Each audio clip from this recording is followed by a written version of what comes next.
This is Against the Grain with Abby, the Liverpool doula. Hey, welcome to another episode of Against the Grain. Today we are talking all about placentas. This is the Placenta 101.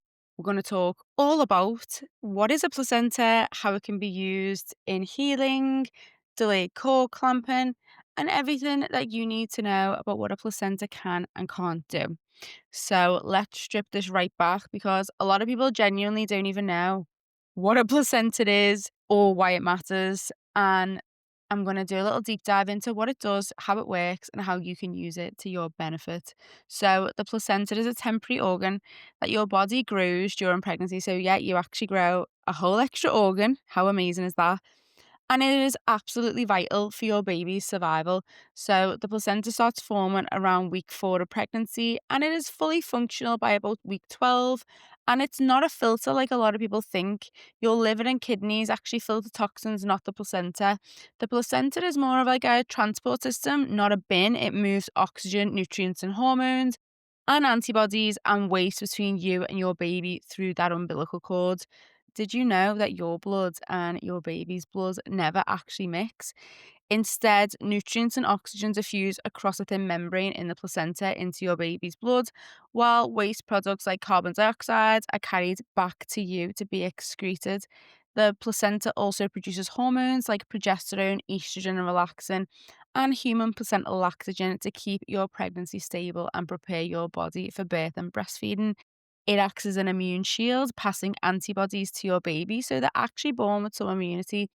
And it's made of blood vessels, specialized tissue, and a whole network of villi, which massively increase the surface area for exchange, like a little microscopic forest of nutrient delivery. When I've handled a lot of placentas. They're not the way people probably think. They're quite spongy and soft. It's not like the way something's like muscular. This is like a spongy, soft organ, like a big piece of liver. And then by the end of the pregnancy, the placenta is roughly the size of a dinner plate, weighs around a pound, and it's literally the support system made for your baby. So I have found in my many, many placenta handling experiences they usually, I'd say, they range from the size of a small side plate to the size of a very, large dinner plate. Some of them are smaller, as in like more of the side plate and thick. So I would say I'm trying to work out maybe an inch and a half thick, and some are huge, like the size of a large dinner plate, and a lot thinner. So these could probably weigh around the same, but they're just different in structure. And then it's the same with the cords. So some umbilical cords are really long and you can actually spell out words with them. Some are super short. And I know that the mums of babies with shorter cords, once they've birthed their baby and they're keeping the cord attached, they will have a tough time pulling that baby up towards them because they will have basically a rope pulling in between the legs. So they'll usually keep their baby on their belly a little bit lower because that cord is so short. And it looks like, and I know women have told me, it's the strangest feeling having this cord kind of like still coming out of you, but it's attached to your baby. And then with regards to the placenta, during pregnancy, it can be positioned anywhere in the uterus. So it can be on the front, which is anterior, so basically on the inside of the front of your bump. It can be at the back, posterior. It can be up high. It can be close to the opening of the uterus. And there is only really one time when it is an issue, which is called placenta previa. And that is when the placenta is blocking the entrance to the uterus entirely. So if you've been for a scan and they've told you you've got a twinning placenta and they'll say, "Oh, it's not an issue." Ignore them bitches because as your placenta grows, if your uterus is here and your placenta's here, imagine so it's usually a lot of times around 20 week scan. Oh, you've got low lying placenta. You've got another 20 weeks to grow that baby and grow that uterus for that placenta to move up and out as your uterus grows. Do not believe these people when they try and scaremonger you into telling you you've got a low lying placenta and it might be an issue. 99% of the time, it's not an issue. The only time it's a true issue is if it's actually covering and blocking the uterus, which obviously means when you go into labor, your placenta can come away, called a placental abruption, and then basically the transport system of oxygen to your baby is broken. So that is when it would be an issue. However, needs to be a true case of placenta previa, and that's the only time the position of the placenta could be an issue. So we're going to talk a little about placenta. So we're going to talk a little bit about placenta in history and why you don't hear much about the placenta. It is one of the most sacred biological marvels that has been quietly respected and sometimes feared across cultures for thousands of years. And you won't really find it splashed all over the history books, also because childbirth and being empowered is not something that society has wanted to push. And a lot of placenta rituals were cultural and private, passed down orally through stories and not documented in dusty ass medical journals. And Western medicine has never really cared or respected birth traditions, so they didn't really record them. And the obstetric takeover of birth happened about in the 20th century, and the placenta got downgraded from the life-giving organ to a biohazard, basically. And obviously, when men got involved with birth, they wanted to manage it and control it, and any wisdom from the placenta or a woman's body was just basically discarded. So, and in many indigenous cultures, the placenta is actually treated as part of the baby. It can be buried under a tree to connect the child to the land and the family lineage. It can be kept in ceremonial jars as a spiritual protector. It can be dried and powdered, like what I do, for postpartum healing, or carried in amulets for fertility, protection, and strength. And even in old European folk medicine, midwives actually recommended mothers eat small amounts of their placenta for milk supply and recovery, which is exactly what I do. But it's never really been widely published because, let's be honest, it made Victorian men clutch their pearls. And also, there's really not much evidence. Like, I'll be honest, when people say, like, what's the evidence? When I did my training for creating placenta pills, they give you all of the information out there available. There's not a lot of studies, there's not a lot of literature around supporting placentophagy, which is placentophagy or placentophagy, as some people say, is the practice of eating the placenta. I call it placentophagy just because I feel like that word is easier to say. But a lot of it pointed to better milk supply. I'm trying to think, it's been a couple of years since I read it all, but there's actually not much pharmaceutical evidence or literature or studies that will support outright the eating of the placenta. But let's not kid ourselves. Why? The reason why there's no big stack of peer reviewed studies isn't because it doesn't work, it's because there's no profit in it. Because if a mother uses her own organ to heal herself, no one makes any money. No one can patent that placenta. So there is zero incentive for a pharmaceutical industry to pour millions into research. Instead, the industry quietly does acknowledge the power of the placenta by taking them from mothers under the label and guise of medical waste and probably selling them for stem cell harvesting, drug development, and high end cosmetics. So, in short, there's no lack of evidence really. There's just a lack of investment in proving what many women already know from lived experiences. And yeah, that's exactly kind of what happened. And it's just not invested in enough and there can't be money made from it. And imagine mums know the secrets and the power that they wield in their wombs, which we need to know anyway. But imagine adding on the power of the placenta as well. So in the UK and US, Australia, anywhere really, unless you say otherwise, your placenta will be treated as medical waste. It will be burnt, it will be binned, it will be taken without your consent and sold on, basically gone. Um, in many cultures, the placenta is actually revered. It can be buried under a tree, dried, kept as medicine, and eaten to restore a mother's strength. But over here in the Western world, people don't even know, well, women don't even know that they have a choice. And the power of the placenta pills, this is literally where it gets good, where the system suspiciously goes silent. So, placenta pills, also known as placenta encapsulation, is made by dehydrating your placenta and grinding it down into a fine powder and sealing it into capsules. It can also be steamed, then dehydrated, then ground down into a fine powder. The reason why it can be steamed sometimes, that's known as the traditional Chinese medicine method, which is Some people believe the steamed option is different to the raw dehydrated option. I prefer the raw dehydrated option. I think more of the nutrient is preserved. However, I will offer steaming if a baby has been born with meconium, which basically means the baby's pooed, the placenta needs more cleaning, and then it's steamed to kill any bacteria. But these are your body's own perfectly matched postpartum supplement, and I'll tell you why they are a game changer. They contain iron, which you can actually absorb. So, placenta iron is bioavailable, meaning your body recognizes it and uses it without the digestive crap hell of those bloody NHS iron tablets. There aren't any grim side effects, unlike that ferrous sulfate, which is the iron supplement they give you, which can cause constipation, cramps, nausea, even turn your poo into like black tar. Placenta iron is super gentle on your stomach.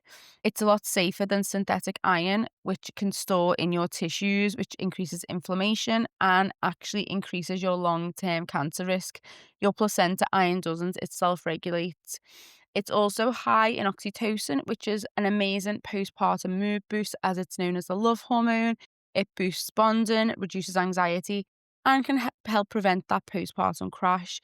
It helps to balance your hormones as it contains your own hormones, progesterone and estrogen, in small natural amounts to help your body recalibrate after birth. And it's unbelievable for energy and recovery. Like, so many mums report faster healing, reduced postpartum bleeding, more stable milk supply, and steadier energy. Now, I'm going to talk about one of the more controversial sides of the placentophagy that I offer, the raw placenta smoothies. So this is basically where like a small cube, like a thumb-sized piece of raw placenta, usually within the hour or so after birth, is blended with organic fruit. So I tend to ask her mum what she likes. Definitely banana, definitely strawberries, definitely berries. Sometimes we'll throw a bit of mango, pineapple, maybe a few goji berries in there. And I'll always use, obviously, reverse osmosis or spring water right after the birth. It's all blended up together and they drink it basically straight after birth. This raw piece of placenta contains potent oxytocin, natural oxytocin, not like the synthetic stuff that the midwife wants to give you. And it gives you an instant oxytocin surge. And I've found as well that when women have this smoothie, the postpartum bleeding stops rapidly. I'm talking a matter of a few days. Obviously, I can't promise anything to anyone, but it literally slows down that bleeding. It boosts mood and energy. And also, there seems to be a reduced pain perception in those early hours. And it's really the fastest way to tap back into your own healing reserves. It really is the most potent, powerful way to consume your placenta. And then you go on to have the pills, and the pills contain everything that we talked about, the iron, the hormones. And usually when I encapsulate a placenta, I'll tell you the smallest number I've got and the biggest. So I think the smallest amount of pills I've produced from a placenta was around 87 pills. I remember exactly who that was. And the most pills I have created from a placenta was 226. And I remember exactly who that was as well. Neither means good or bad. Some people have smaller babies and smaller placentas. Some people have larger babies and larger placentas. Usually, if it's a big old baby, it's a big old placenta. Smaller babies make smaller placentas. So, yeah, that's kind of where it is. So people will say, "How many pills will I get?" I don't know. How big's your placenta? You just won't know until the placenta's out and we've processed it. And then another option that I offer is placenta tincture. So a placenta tincture is basically where a chunk of the placenta is preserved in high proof alcohol, which is like a hormonal safety net that lasts for decades. So it takes 6 weeks to prepare the placenta tincture.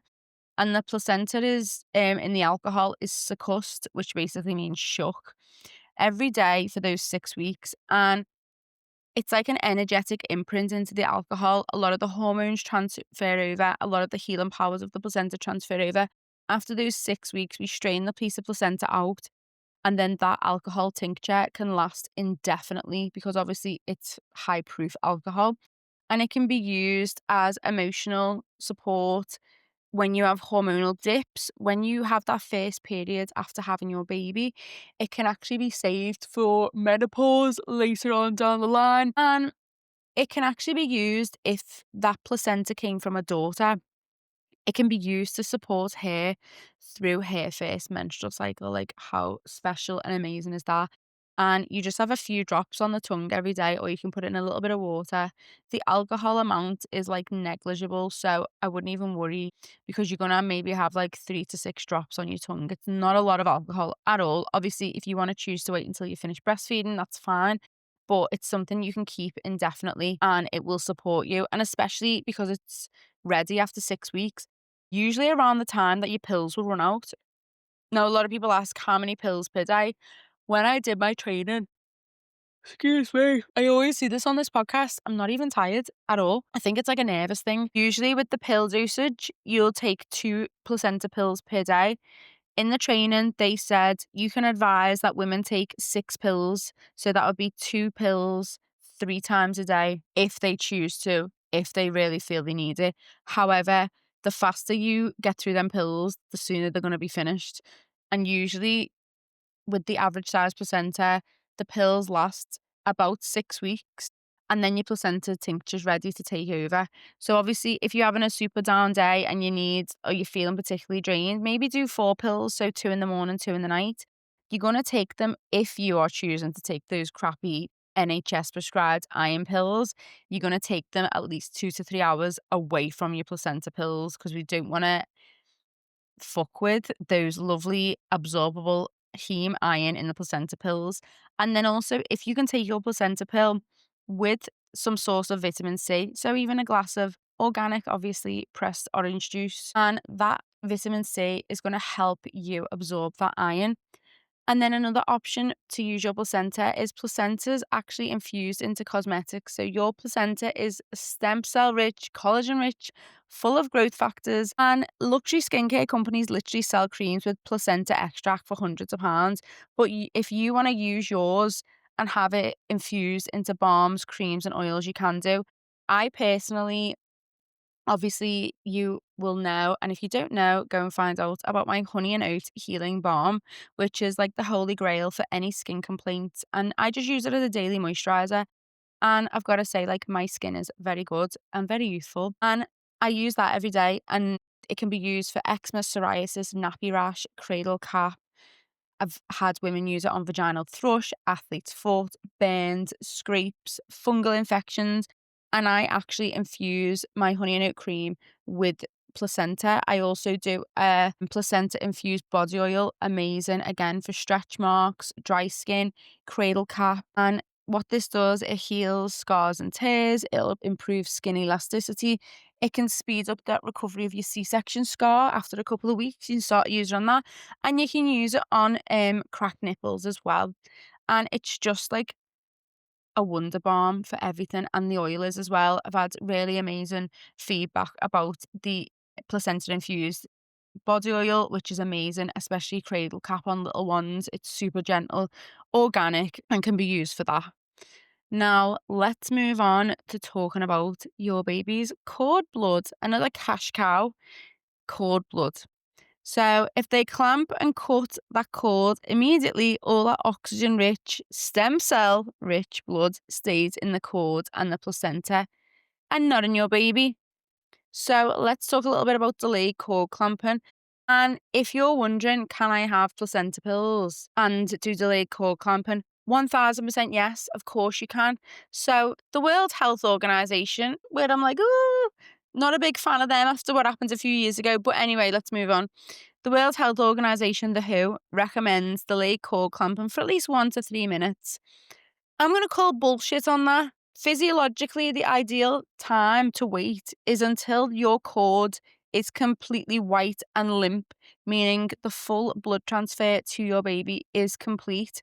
So, a good way to know if you're ready to cut the cord. And by the way, I say to women, like, let's stop letting these, I'm going to use the word professionals, but let's stop having these staff members tell you when you can cut your cord. You cut your cord when you want to cut your cord. Get involved in your own birth. Feel the cord. When your baby's first born, it will be like thick and purple with like spiral. You'll see the blood spiraling through the veins and the arteries in the cord. Keep feeling it. It will be pulsating. It's so interesting. And slowly it'll get a bit thinner and a bit thinner. And keep checking it. And you can spend as long as you want waiting for that cord. There's no time.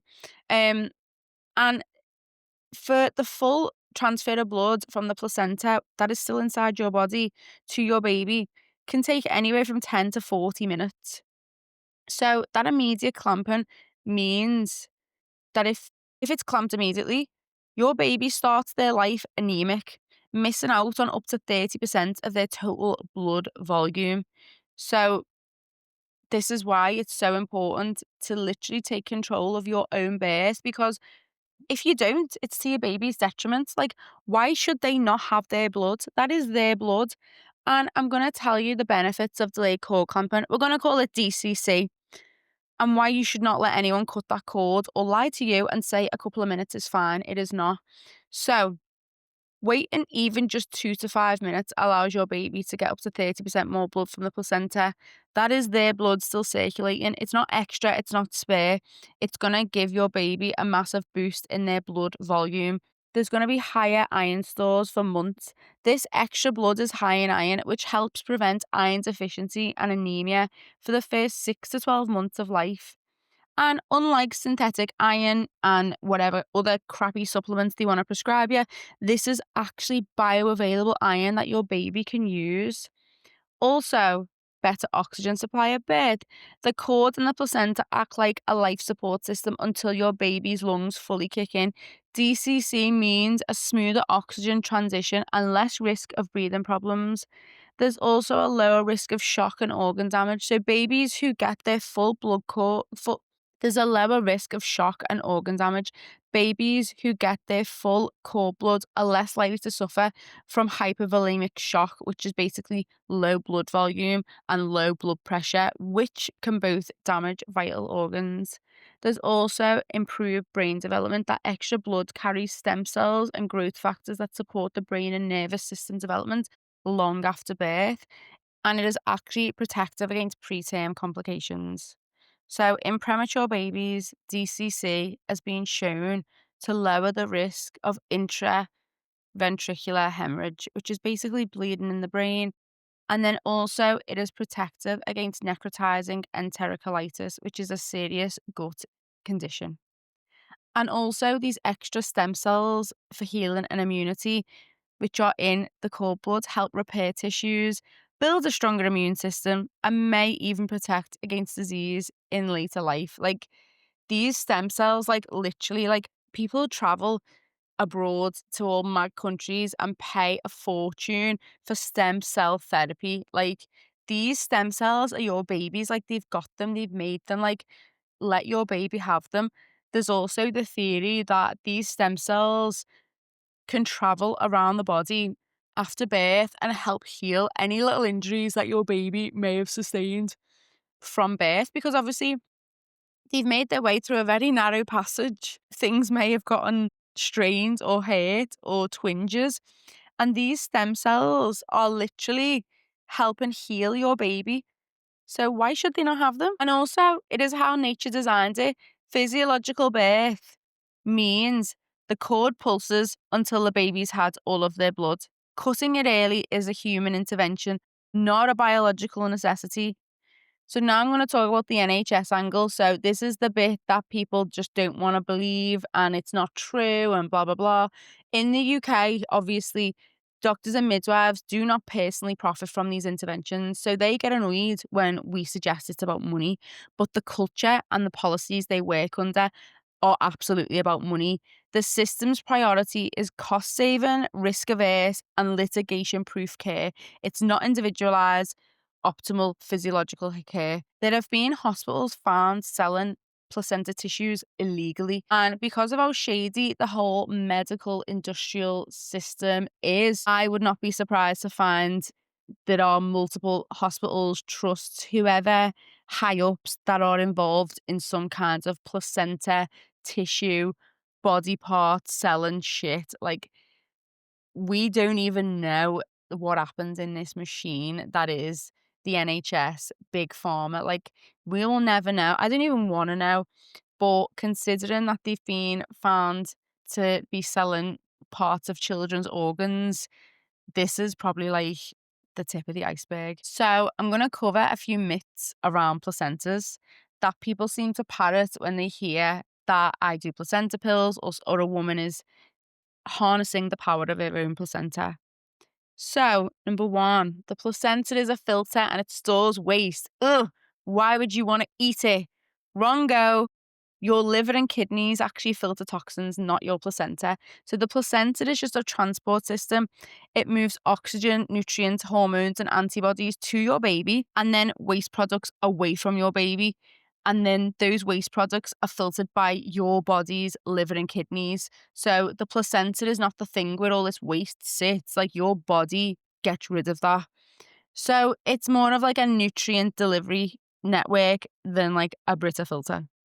Um, the next myth, the placenta wound leaves a dinner-sized plate hole inside you. So this thing, people go, there's a massive there's a wound inside you the size of the dinner plate. That's wrong as well. Although I feel like the argument that they use to support is like a nice one, because it's basically saying like women have got this wound inside them that needs rest and nourishment, and she needs to make sure she's not exerting herself too much. So the sentiment is lovely, but it's not true. So no, your uterus does not have a gaping wound flapping around the size of a dinner plate for weeks. The wound, which we'll say wound in quotation marks. It's not a wound. It's like with purpose. It's not being cut. The wound where the placenta detaches is about the size of a dinner plate at term. But as soon as that baby's out and the placenta's out, the uterus starts contracting down and returning to its original size. So obviously not immediately, but by a week postpartum, it's already dramatically reduced. And that wound is a lot smaller. It's still there, but it's not like a wound in the traditional sense. So the next myth, and I think this people are shocked, not shocked, but they didn't actually know that this was like a thing. And I think it's because as well, these staff members don't give women a choice. They just do it. They don't give them options. All my clients, like, I think I've pulled out a couple of placentas with my clients' consent and with their full input and support. And it's been helpful for them, not just because I go in there pulling placentas out. It's been to help them, because when you grab that cord, it's a slippery little bugger, you know. And especially if you are trying to birth a placenta and pull the cord, it's so yeah, I've helped with a couple of placenta removals. And it's not been a removal, it's been an assistance because I don't pull placentas out. So the next myth is your placenta must be pulled out by a professional. Nope. The idea that you can't birth your own placenta is a hospital myth. In a normal physiological birth, your placenta will detach and is expelled naturally within a couple of contractions. You'll feel a bit of pushy sensation, pulley, heaviness. You don't need to yank it. Sometimes it might need a little bit of help guiding out, which is exactly what I do when it's already sitting in the neck of the uterus. But you don't need a professional to remove your placenta. You can pull it out yourself. Like, there's literally no reason. And also, as well, if you just don't know this, hospital policy dictates is that they would like to give you an injection of synthetic oxytocin, which has got its own fucking issues, which we'll cover another day. And then they will hold on to your belly. Why do they hold on to your belly? Because when they pull your placenta out, they don't want to pull your uterus inside out. Does that not tell you already that it's probably fucking unnatural and not normal? And what happens when you, like, I always say, like, pull a scab off too soon? It's gonna bleed. So if they're pulling this placenta off your uterus wall at such a force that they have to hold your belly to stop the uterus turning, like, inverting, I would say they're doing it fucking wrong. Like, and you're gonna cause a massive bleed. So you can absolutely be in control of your own placenta removal and or delivery. And on another episode, we will go over placenta, how to remove it, how to get it out comfortably, ways in which you can get it to come naturally. But yeah. So the next myth, your placenta is a waste product. Medical gaslighting at its finest. The placenta is literally loaded with bioavailable iron, hormones, stem cells, immune factors. It is literally your body's most tailored postpartum medicine, which I would think is the opposite of waste. Even if you don't want to take it to eat it, take it. You can do whatever you want with it. But yeah, it's like they'll say it's a waste product. Midwife will turn their noses up at it. Oh, what are you doing that for? Obstetrician. There's no medical evidence. Ugh. But why are they so keen to sell them to pharmaceutical companies and cosmetic companies? Answer me that. Next myth. If you eat your placenta, you'll turn into a cannibal. No, Karen Hun. Cannibalism is eating another person's flesh, so you actually can't cannibalize yourself. So consuming your own placenta is probably closer to like drinking your own breast milk. It's you. Like you can do whatever you want. And it actually has benefits to it. And also when animals out in the wild birth their placentas and then consume them, we don't call them cannibals, we just call them being normal. So, and it's obviously an option to heal without all the side effects of synthetic drugs. So, another myth, you can't have a C section and have your placenta encapsulated. Wrong. C section makes no difference.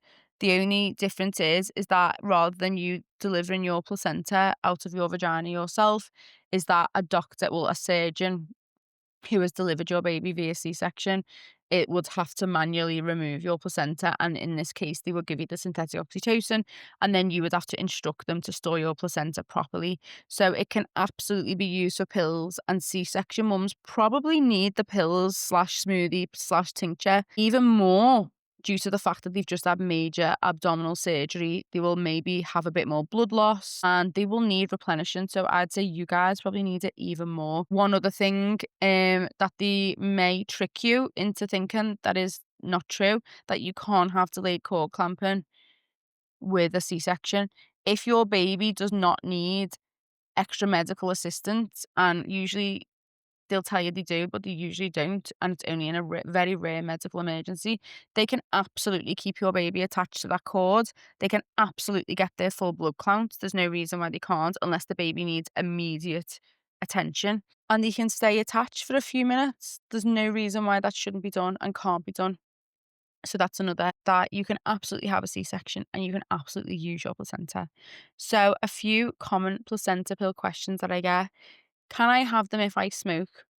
No, unfortunately. My training dictates that I think it's up to 20 weeks. If you've smoked, it's okay, as long as you make it to the end of the pregnancy, no smoking. If you have smoked, unfortunately, there may be a buildup of some of those chemicals in the placenta. It's not best to consume it. So if you are a smoker, unfortunately, no, you can't have your placenta encapsulated. Can I have placenta pills if I'm on medication? This is a interesting one. Usually the answer is yes, you can. Depends on the medication. Usually we'll just ask for you to get advice from your doctor slash midwife slash obstetrician slash pharmacist. In most cases, 99%, you absolutely can. The placenta will only have a tiny trace of the medication in it. And also, if it's a medication you're already taking it. So it's usually absolutely fine. We ask for just clarification. Sometimes staff actually don't know, and we'll use them. I say to the mum, these are the risks, this is what can happen, and it's usually up to her if she wants to carry on or not. Can I do delayed cord clamping? Obviously, we've gone over this, and the answer is, of course, yes. I highly recommend delayed cord clamping, 1000,000,000%. Yes, your placenta can still be used. Another question is, what if we have different blood groups? I can't remember the exact, but it's basically to do with like anti-D and stuff. And if your blood got mixed with your baby's blood, you'd have a massive like reaction. It's different when consuming placenta pills. So it's only if their blood mixed with your blood that you would have a reaction. However, if you are consuming your placenta, it's different. Ingestion is different to injection.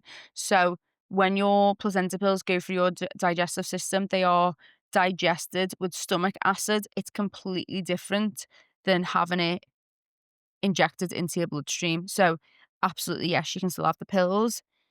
Can I do a lotus birth and have the pills? So unfortunately not. If someone doesn't know what a lotus birth is basically where you keep the placenta attached to your baby until the cord naturally falls away. Now, the lotus birth means that the placenta is packed with salts and herbs in like muslin, and it's carried around with the baby.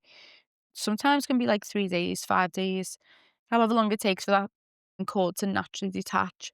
So unfortunately, with placenta pills, your placenta has to be on ice within 30 minutes of its delivery. So unfortunately, no, we cannot have a lotus birth and pills. And another question I get a lot is, can my partner eat the pills? Now, I advise, and my consent forms say they'll only be consumed by myself. Look, what you do in the privacy of your own home is up to you. Like, it's got nothing to do with me. I've actually been at a birth where the dad had the little last remnant of the placenta smoothie with a little drop of rum just as like a little celebration drink. So listen, guys, you're a grown adult, you do whatever you want.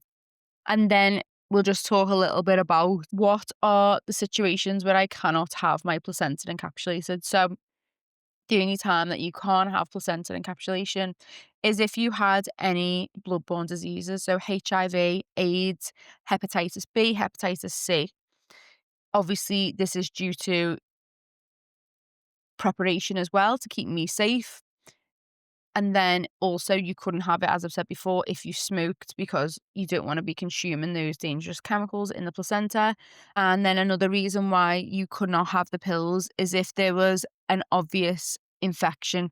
So, an infection of the baby, an infection of the uterus, um, or obvious and diagnosed sepsis. So usually you'll know if your baby, if they come out smelling, like the waters will smell, the baby will smell. And this is when there's an obvious clear infection. Has to be diagnosed, of course, because one thing that I've found is that if a woman has a couple of symptoms, they'll put it on a sepsis pathway, tell her she's got sepsis and pump her with antibiotics.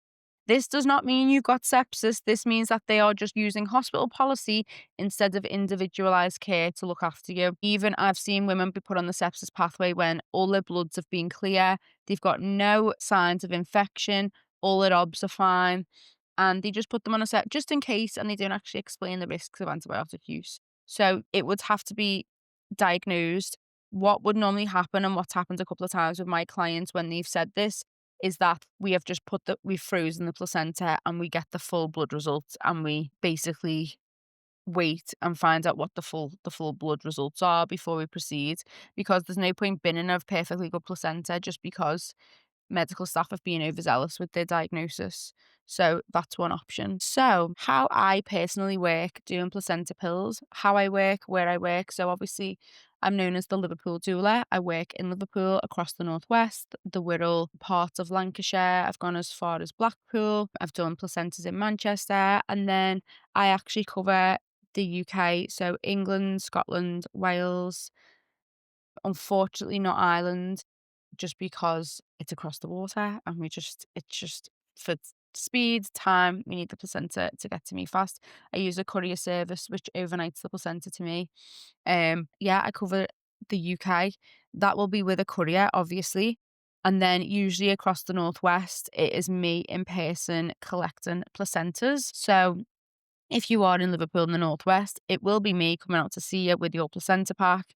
It will be me collecting your placenta from you when you have your baby. I cover home births and hospital births across the Northwest. And usually when I get a phone call, so I say to women, I usually go on call around 10 days before their due date. However, recently I've found there's been quite a few babies being born at 36 weeks, 37 weeks. So I will try and get those packs out around the 36-week mark. It used to be 37, but I feel like these babies are coming earlier recently. Has anyone else found this for some reason? And I just kind of keep my phone on. And once you're in labour, you give me a little text if possible. I know things don't always work out that way and they can be quite fast.